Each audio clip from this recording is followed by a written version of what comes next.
Gaijing has decided to add drones to War Thunder, and oh boy! Oh man, this update is fucking juicy. But anyways, Spookstone already talked about it, other people talked about it, most of the people are unhappy about it, but anyways, I just want to pile on to the bullshit and just add my personal opinion in this caffeine-induced fucking... in this caffeine-induced rant. Now, caffeine binging shenaniganator here who enjoys torturing himself by grinding for 4 years in a barely playable, unfinished game that constantly begs him for money because you know he's a complete fucking masochist. He will be explaining, I will be explaining. Okay, I'll stop speaking about myself in the third person. I will be explaining why, like, my opinions on why adding drones is just, it's a bad idea. Now, to begin with, I'm not that high tier of an experienced player. I have 160 hours and I'm like tier 4 with the Germans. I have 2 tigers and a fucking panther. Pardon my swearing as well. Now, I will try not to swear. Now, a lot of people can say, oh, but your opinion doesn't really matter. You're not even at a high tier. No, my opinion matters just like everybody else's. Everybody can have an opinion, which either matters or doesn't really matter. But anyways, I'm going to explain why. Now, War Thunder as a concept, and now onto the serious part. War Thunder as a concept, you know, tanks, airplanes, boats, and a bunch of other vehicles, trucks, and anti-air vehicles.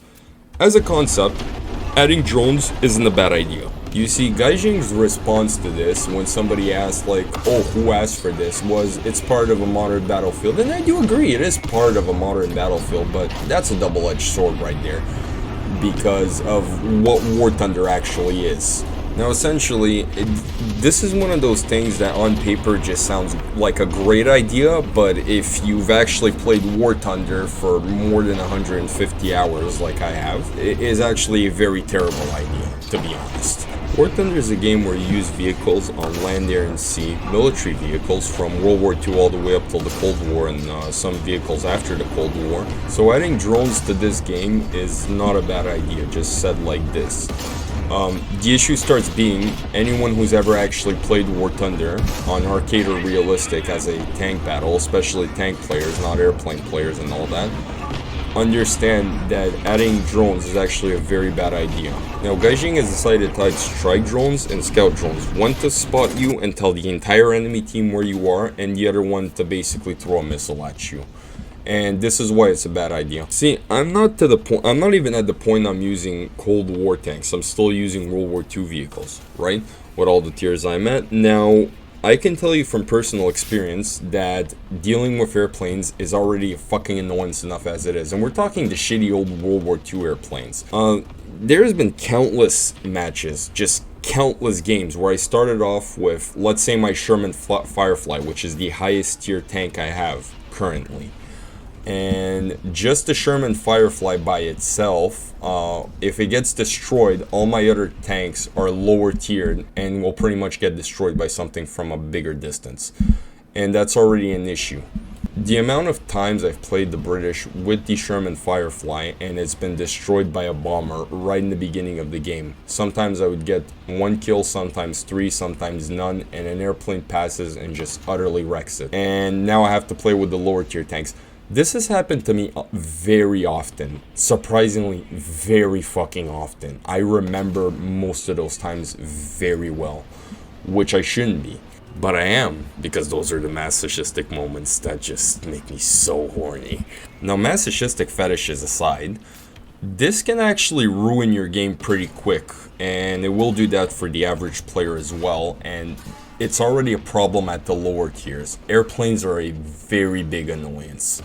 And we're talking unprecise World War II bombers, right? Especially if, no joke, if they're in a narrow hallway fucking bunched up somewhere where there's like one objective, one bomber passing can easily destroy 6 tanks. Now, this is World War II unprecise bombers, right? In later games, there's helicopters with homing missiles, there's airplanes with precision missiles, there's so many other things that I cannot even begin to comprehend how annoying it must be to like get your M1 Abrams and just get it destroyed right off the bat.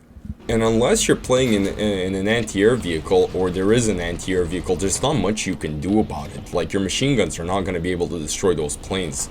Now, as bad as all this sounds, this is why adding scouting and strike drones is actually a terrible idea, and the excuse being, oh, but it's in the modern battlefield. This is where the double-edged sword comes in. See, drones being part of a modern battlefield, that's understandable. Okay, you want to add them, but like, I'm just gonna list other things that are part of a battlefield and a modern battlefield. Like, I'm playing World War II. Do you honestly think I want players with access to anti-tank rifles, Panzerfaust, Panzerschrecks, and bazookas that can go up in buildings? Because, you know, that was part of World War II, right? Molotovs and anti-tank grenades and shit.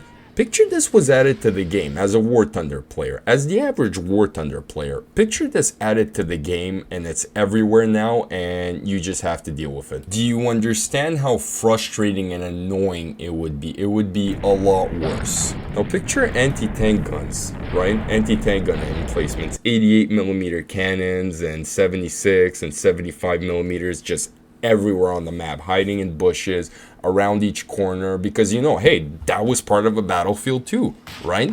Now for the later game, picture javelin rocket wielding infantry that can be deployed anywhere, lock onto your tank and destroy you from pretty much a mile away. I'm not sure what the distance on a javelin is, but picture they added that to the game just because, you know, oh, it's part of a modern battlefield. Do you understand how much more frustrating it would be for the average tank player? Now, me, Shenaniganator, as a masochist, I am absolutely loving everything. This image in my head, oh my god. I am in love with what I am saying at the moment. But the average player doesn't want drones in the game for that specific reason. Because generally speaking, they're expecting the tank-on-tank battles, right? And if airplanes are already an annoyance enough with helicopters, what's the point of adding drones? Anyways, I could say more about this, but honestly, I don't want to. I kind of want to go play War Thunder right now. You know, without drones and just get utterly destroyed by airplanes. I want to go have my Sherman Firefly destroyed at the moment. But anyways, this is the end of this video, and like and subscribe. Thank you very much. Also, if I'm doing anything wrong, feel free to leave a comment, please. And last note, I might have gotten a lot of shit wrong, but honestly, I am too tired to go back and, you know, check specifically what I got wrong and what I didn't. This is just a fucking caffeine-induced fucking rant after work. So, yeah, if I sound tired and muttering and whatever, it's just, I'm very tired at the moment. See you in the next video.